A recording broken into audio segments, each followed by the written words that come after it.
And now, Chapter 7, Part 1. Matching wits!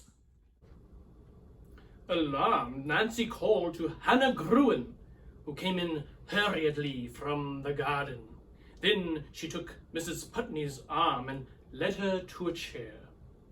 "I didn't mean to upset you," said Nancy. "Please sit down, and Hannah will bring you a cup of tea." While Mrs. Gruen was in the kitchen preparing the tea, Mrs. Putney rested quietly. "How did you discover about that ranch?" she finally asked in a voice scarcely above a whisper. Nancy remained silent as the widow slumped back in her chair. When the housekeeper brought her a cup of tea, she sipped it obediently. Presently she declared that she felt much better. "Please forgive me for having distressed you so," begged Nancy. "On the contrary, I should have told you sooner.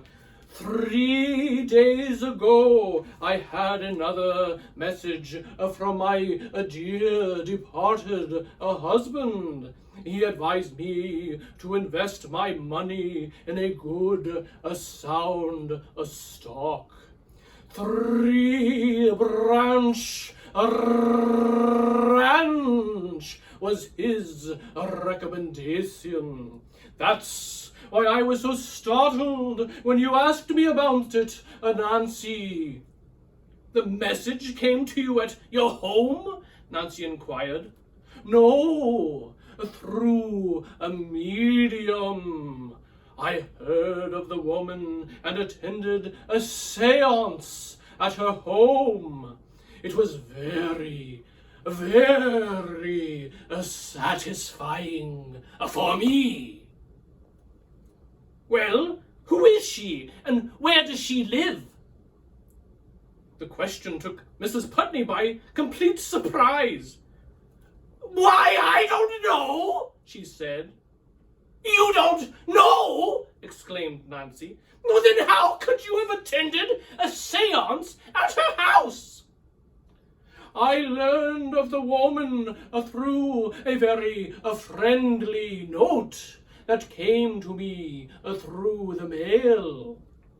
The message said that if I cared to attend this séance, I should meet a car which would call for me that very night."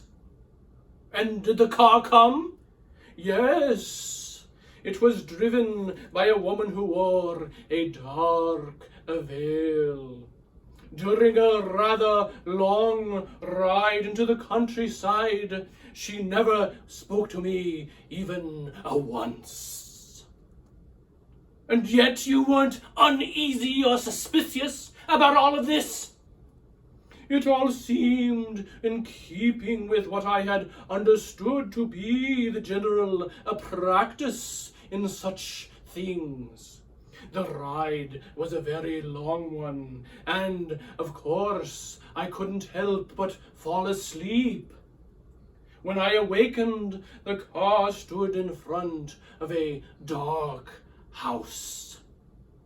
"And you were taken inside?" "Yes. The veiled woman escorted me to a room illuminated by only a dim, greenish light. When my eyes had become accustomed to it, I saw a white, filmily clad figure lying prone on a couch. Through this medium, the spirit of my husband spoke to me." At the recollection, Mrs. Putney began to tremble again. "Your husband advised you to invest money in the 3 branch ranch," Nancy said. "What else did he tell you?"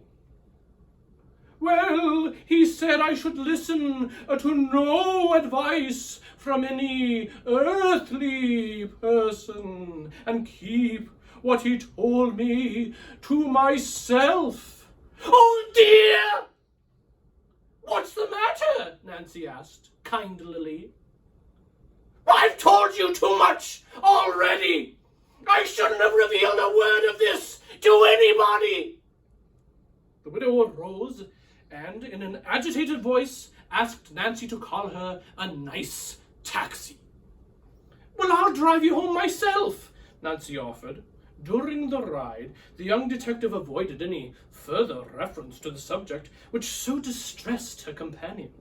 But, as she left the widow at her doorstep, she said casually, I suppose you did invest money in the three-branch ranch? Well, only a little bit. I gave what cash I had with me to that medium, who promised to use it to purchase some stocks for me. I don't like to worry you, Mrs. Putney, but I'm afraid you may lose the money that you've invested. Oh, I couldn't. My husband's judgment on business matters was most excellent. Well, I don't question that, Mrs. Putney, but I have evidence which convinces me that you were tricked by a group of very clever swindlers. Nancy then told of the letter she had received from the Government Information Service, saying that no three-branch ranch was listed and that the postal authorities had been notified. Promise me that you'll not invest another penny until the outfit can be thoroughly investigated. I trust your judgment, Nancy Drew, the widow said. I promise. And another thing, may I have the note you received telling you about this seance? I haven't got it. I was requested to return it to the medium as evidence of my good faith.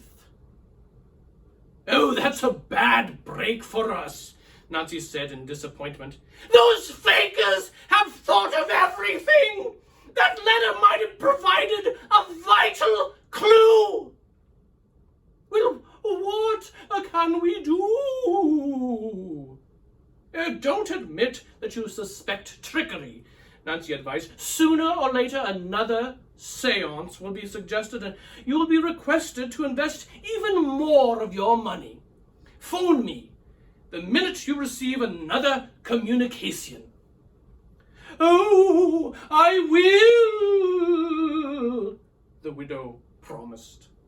After leaving Mrs. Putney, Nancy began to speculate on how many others in River Heights might have been duped into buying the phony stock.